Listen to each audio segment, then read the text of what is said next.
I'm Jolie Abraham, and I'm one of the actor-resident members of the Pearl, and I'm here talking to David Davalos, the playwright of Wittenberg. So that was one of the questions I had for you, is what was your inspiration for the play? Was it specifically the crux of Hamlet that inspired you? Because really, to me, the play is about Luther and yeah, it's interesting because people sometimes, like if people ask what it's about, I say, the log line on it's very simple. It's Hamlet at college before his play, and he's being torn between two professors who are John Faustus and Martin Luther. And what's great about that is people either go, "Oh, that's a great idea," or they go, "I don't care for that." And if they don't care for that, hey, at least they know it's what a they're response, getting. Yes, right? exactly. And that means that the audience, hopefully, for the play is self-selecting. But what was interesting to me, I played Rosencrantz at the Utah Shakespeare Festival in 1991, and so I had a lot of time to play cribbage backstage with Guildenstern and listen to the play. And that emphasis that Shakespeare puts on Hamlet being in Wittenberg at the beginning, I mean, he could have just tossed it out there as a place and then said, and then the critical thing is that he was going back to school, that he was a scholar, that's important. But Shakespeare is doing more than that. He's emphasizing that he's a scholar at Wittenberg.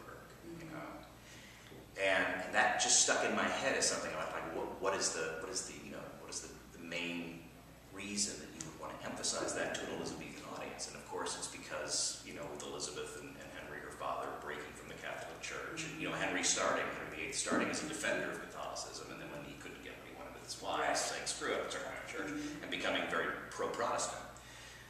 That idea of Hamlet being in Wittenberg, I've said this before, that it's sort of like if you were doing a production of Hamlet in the 60s and doing it modern and kind of changing the text. If he said he wants to go back to school at Berkeley.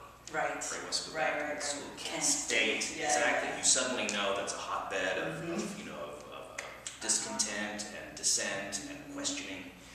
And so there's that, And then there's also the associations they would have from Faustus having been done maybe, 10, 15 years before, I can't remember the exact chronology. And then they would have this association of Wittenberg as being a place where the supernatural is accessible.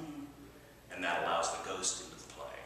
So those two ideas about this importance of Wittenberg as a location was really the genesis of the play. And then I think because those three figures, Hamlet, Faustus, Luther, then it was just a question of saying, well, what if they're all there at the same time? If you were to ask me, what is the play about? I'd say it's about choosing. It's about how we make choices. The critic, I said this yesterday at the reading, the critical moment in Hamlet, in Shakespeare's Hamlet for me, is where Hamlet comes across Claudius Prey and has that instinct to unsheath his sword and say, that's it, I'm going to take my vengeance right now. It's the perfect moment. It's always staged. He gets the sword out and then, no, but if I kill him now, he's praying and he goes to heaven and my dad went to purgatory.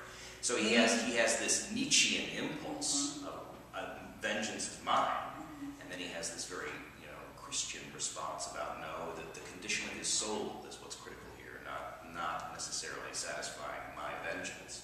But isn't that vengeance to make sure that he's damned to hell? hell? That's what's so, again, that's what's the complexity and the contradiction inherent in something like that. He wants to make sure that he goes to hell. But even in that, it's coming from, there's the centuries-old mystery of why Hamlet doesn't act, and that's but the main reason I wanted to write the play was to address that question and say what happened to Hamlet at Wittenberg short-circuited him in a way. That he was getting. There's the scene in the play where they have those overlapping advice. And you can hear in that them telling him everything that he's going to do or going to try to do